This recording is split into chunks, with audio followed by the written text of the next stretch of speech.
Et maintenant, on va aller plonger, comme je le disais tout à l'heure, dans le baromètre de la consommation responsable qui est mené par l'Observatoire de la consommation responsable OCR de l'École des sciences et de la gestion de l'UQAM. Pour en discuter, je serai en compagnie de Julie-Christine Denoncourt, qui est analyste en réduction à la source chez Équiterre. Bonjour Julie-Christine. Bonjour Maude. Merci d'être avec nous aujourd'hui. Et puis, nous serons par téléphone avec Caroline Boivin, qui est cofondatrice de l'Observatoire de la consommation responsable. Bonjour, Caroline. Bonjour, Maude. Bonjour, Julie-Christine. Un grand plaisir de vous avoir également pour parler consommation responsable et voir où on en est présentement. Là, je vais recommencer ma question. Donc, les catégories étudiées par le baromètre qui entrent dans ce qu'on appelle la consommation responsable, quelles sont-ils, Caroline? Dans le fond, la consommation responsable, on la définit comme étant, dans le fond, tous les comportements qui peuvent permettre de réduire l'impact environnemental des consommateurs et aussi d'avoir un impact positif sur la société. Donc, c'est assez général. Donc, au départ, on était parti d'une mesure assez unidimensionnelle, on voit avec une vision que l'ensemble des comportements allaient un peu tous dans le même sens.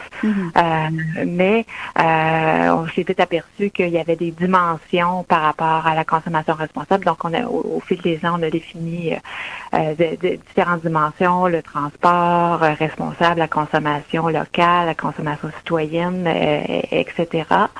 Et on a aussi, à travers les différentes éditions, mesuré certains comportements spécifiques. Donc, comme par exemple le vrac, les produits locaux, les véhicules électriques, le positionnement par rapport au plastique, les produits d'occasion et toute une autre liste, parce que dans le fond, on s'est aperçu que tout était différent selon chacun des comportements. Donc, on essaie de toucher un peu à tout avec les différentes éditions.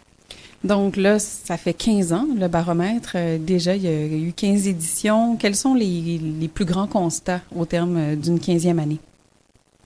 Oui, mais dans le fond, votre question m'a permis de réfléchir un peu à ça, d'avoir une espèce de bilan par rapport à 15 ans de recherche auprès des Québécois. Une des choses, je pense, qui ressort, c'est qu'il semble avoir un engagement par rapport, dans le fond, des Québécois par rapport à la consommation responsable, mais c'est pas un engagement qui est absolu. Donc, on a une donnée, dans le fond, depuis quelques années, on pose la question, avez-vous l'impression, avez-vous le sentiment de consommer de manière responsable? Et on a une très, très, très grande majorité des Québécois qui disent oui.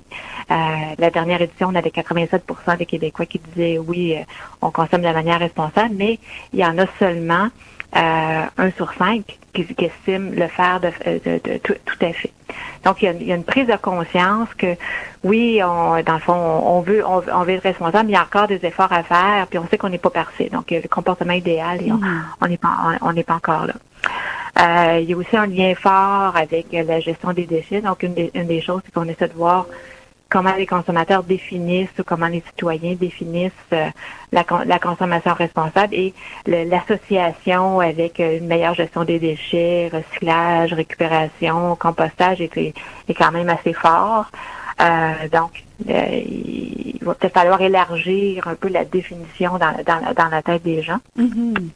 Puis on s'aperçoit aussi qu'il y a une évolution dans le temps. Donc, on posait la question dans les 15 ans, on voulait aussi faire une espèce de retour sur ce que les gens aussi avaient fait. Puis donc, une des questions, c'est avez-vous l'impression que vous êtes amélioré depuis 10 ans?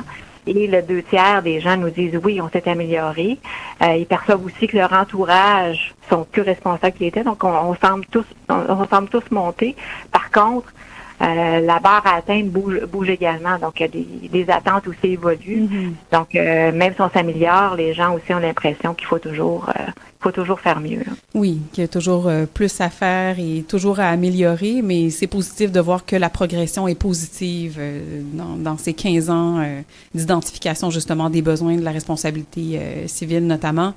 Et les grandes lignes pour l'édition 2025, qu'est-ce qui est ressorti? C'est quoi les constats majeurs par rapport à celle de cette année? Les constats majeurs, il y en aura plusieurs. J'en ai ressorti quelques-uns. Un qui nous touche en ce moment quand même pas mal par rapport à l'achat local. Donc, on avait vu que dans ça, c'est toujours une fibre qui est toujours présente chez les gens, mais qui est quand même assez stable depuis 15 ans. Mais là, c'est sûr qu'il y a eu la COVID. On a aussi un changement à l'administration à la Maison Blanche qui a changé des choses. Donc, la fibre d'acheter local, c'est bien présent au Québec. Il y a eu des sursauts avec la pandémie, avec Trump. Puis là, on va avoir des résultats qui vont sortir bientôt aussi par rapport à ça. Donc là, la grande question, c'est de savoir est-ce que c'est des sursauts plus conjoncturels ou bien il va y avoir véritablement une tendance lourde là, qui va s'ancrer de façon plus durable là, dans la tête des gens. Donc, mais le local était assez présent. Il était quand même très présent, oui. Oui. Donc, un autre constat, parce que dans le fond, on essaie souvent de tracer un profil ou un portrait du consommateur responsable. Donc, c'est beaucoup dans la littérature puis un peu des objectifs qu'on peut avoir, mais on s'aperçoit que, dans le fond, la consommation responsable a différents visages et ça varie d'un consommateur à l'autre et notamment par rapport aux générations. Donc, Là, encore une fois, faire des généralisations, c'est pas couler dans le béton. On comprend qu'il y a des variables. il y a des variables, et une des choses, par exemple, qui ressort, par exemple, par rapport à l'achat local, il est particulièrement valorisé par les personnes plus âgées. Donc ça, c'est on l'avait remarqué des autres éditions, mais c'est encore plus clair cette année. Donc c'est généralisé, l'achat local, mais les personnes plus âgées, c'est véritablement encore plus important pour eux. Donc, les jeunes générations, rejettent pas ça, mais ils privilégient souvent aussi plusieurs autres pratiques, peut-être un peu plus que les personnes plus âgées, par exemple, l'achat d'articles usagés, la consommation de produits biologiques, le commerce équitable. Donc, il y a des priorités qui semblent un peu différentes. Donc, la cause première qu'on essaie de soutenir dépend un peu dépend notamment un peu des générations. Oui, j'imagine que ça évolue. Oui, ça évolue pas mal. Et une des choses, donc cette année, on avait beaucoup de choses par rapport à l'usager. On avait déjà travaillé aussi là-dessus dans d'autres éditions puis d'autres études. Mais une des choses dont on s'aperçoit, puis dans le fond, c'est un mélange d'évolution des 15 ans puis aussi de notre édition de cette année. Donc, par rapport aux secondes mains, l'achat de seconde main, ça s'est véritablement démocratisé. Donc, c'est plus juste une petite portion de la population qui le fait. L'aspect stigmatisation est disparu. Donc, c'est plus marginal. Donc, c'est véritablement une pratique qui est pratiquée, dans le fond, par une majorité de la population. Puis, ce qui est intéressant aussi, si on a posé la question cette année, c'est l'impact que ça pouvait avoir sur l'achat de produits neufs. Et il y a quand même, dans une grande proportion, des gens qui disent que l'usager remplace de neuf. Donc ça, c'est une bonne nouvelle aussi, parce que dans le fond, on veut essayer de réduire l'utilisation de ressources et tout ça. Donc, ça semble avoir quand même un impact intéressant. Donc, il y a quand même une bonne proportion des gens qui disent avoir beaucoup diminué leur consommation de produits neufs parce qu'ils consomment de l'usager. Donc, c'est sûr que la technologie a aidé beaucoup. Donc, il y a quelques années, mais maintenant, on a une présence accrue aussi des magasins physiques, comme Renaissance, le Village des Valeurs, dans le fond, puis toutes les plateformes qu'on peut retrouver sur le web. Donc, il y a une plus grande disponibilité, puis dans le fond, ça permet de rejoindre encore plus facilement les consommateurs. Merci, Caroline Boivin. Je vais me tourner maintenant vers Julie-Christine Denoncourt. Est-ce qu'Inventaire utilise les données émises par le baromètre de la consommation responsable, par exemple, pour accompagner, alimenter vos campagnes, toutes les études que vous faites aussi de votre côté? J'imagine que oui. Oui, ça peut nous être très utile. On est très friands de ce genre de données pour savoir sur quel clou taper, si je peux dire, avoir un pouls de la population en quelque sorte. Puis nous-mêmes, on fait des fois ce genre d'études ou de sondages-là là, auprès des consommateurs et consommatrices quand il manque de données là-dessus, donc pour savoir les freins ou les leviers, bref, pour avoir un peu un portrait de la situation, puis pouvoir émettre des recommandations auprès des gouvernements ou agir de façon adaptée aux enjeux puis aux constats qui sont soulevés. Puis d'ailleurs, dans le rapport, j'avais noté 2 exemples qui peuvent nous aider dans notre plaidoyer ou notre travail. Donc, il y avait par exemple au niveau du compostage qui, selon le rapport, c'est un comportement qui est passé de 28% en 2010 à 54% en 2025. Puis on dit même dans le rapport que c'est en partie en raison de l'amélioration graduelle des installations municipales. Donc, nous, chez Équiterre, ça nous démontre que, oui, les gouvernements, les règlements ont vraiment des impacts là, directs dans les comportements des citoyens. Quand on met à disposition les outils à la population ou des obligations, elle va embarquer. Puis, il y avait un autre point aussi super intéressant, un peu décevant, mais vous allez comprendre ce que je veux dire par intéressant, en fait, sur la fatigue environnementale. Donc, comme quoi les gens sont fatigués d'entendre parler d'environnement. Puis, donc, ça montre, selon moi, que des organismes comme nous doivent un peu adapter leur message, puis arrêter de seulement parler en termes environnementaux, mais aussi de parler des bénéfices financiers, d'adopter des comportements plus responsables, plus écologiques, ou des bénéfices pour la santé aussi, par exemple en termes de transport puis de pollution liée aux véhicules. Donc, on essaie de le faire, là, on le fait déjà un petit peu, mais je pense que ça peut nous démontrer que les gens vont peut-être être plus ouverts à nos messages puis aux solutions qu'on propose. Et est-ce qu'il y a certains résultats de l'étude 2025 qui vous ont surpris dans l'équipe, qui t'ont surpris toi-même, Julie-Christine? Oui, en fait, ce que Caroline disait, juste avant que je prenne la parole, sur le fait que l'usager remplace de plus en plus l'achat neuf, j'étais très surprise, très, très contente de voir ça. Donc, en fait, j'étais pas si surprise de voir que l'usager est de plus en plus populaire, mais vraiment que ça remplace un achat neuf, ça m'a surprise. Puis c'est là où le gain environnemental est intéressant. Moi, j'avais plutôt en tête que oui, les gens vont se tourner vers l'usager, mais vont quand même consommer autant d'objets ou d'appareils neufs. Mais non, si ça remplace vraiment un achat neuf, c'est très positif. Puis c'est là où on fait des avancées, là.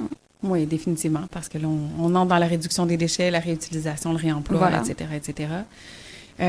Et sinon, je vous la pose un petit peu à toutes les deux, l'évolution sur 15 ans. Là, est-ce qu'on aurait dû espérer arriver à d'autres conclusions au terme de ces 15 ans? Caroline Boivin, peut-être, je prendrai un moment avec vous là-dessus.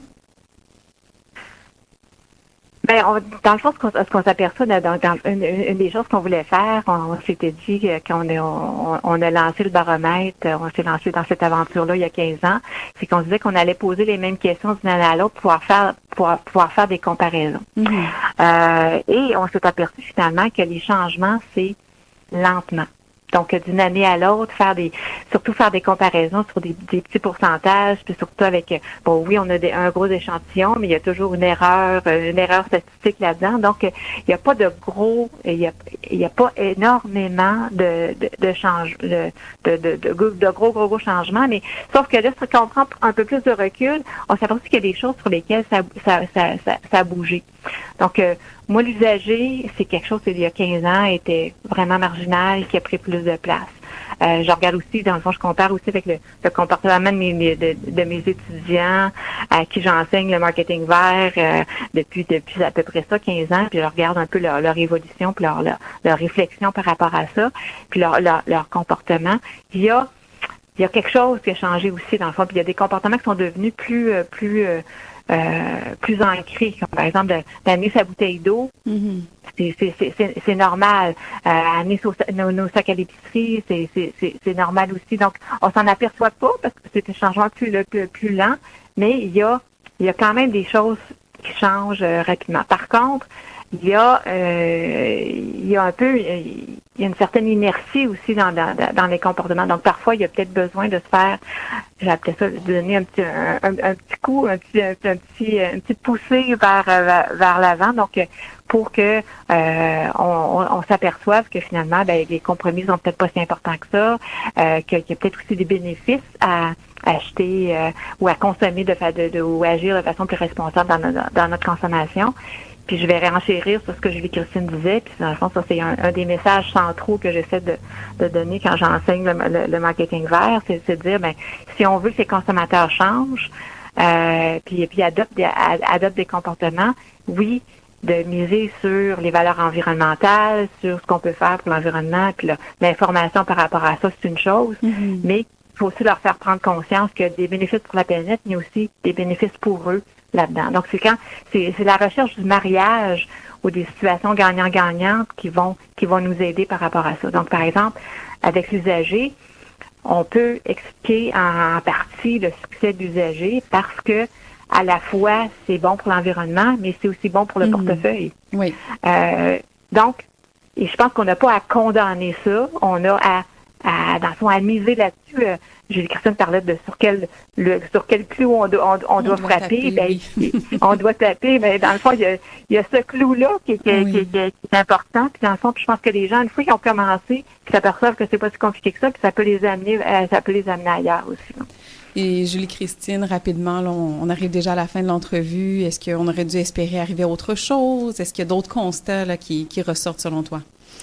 C'est certain que même si on a vu une évolution ou une avancée de certains de ces comportements-là en 15 ans, selon moi, il va falloir peser sur l'accélérateur, redoubler d'efforts en fait pour mettre en place des mesures, des systèmes, des lois, des obligations. Bref, nous c'est ce qu'on souhaite chez Équiterre, qui font que la population adopte ces habitudes de consommation-là en masse. Donc, il faut que ça devienne plus facile pour eux que d'acheter neuf, donc que le réemploi soit plus facile que l'usage unique, etc. Et donc voilà, moi je pense que c'est plus le rôle des gouvernements municipaux, provinciaux d'adopter ce genre de mesures-là pour que ce soit vraiment plus facile pour les gens d'aller de l'avant.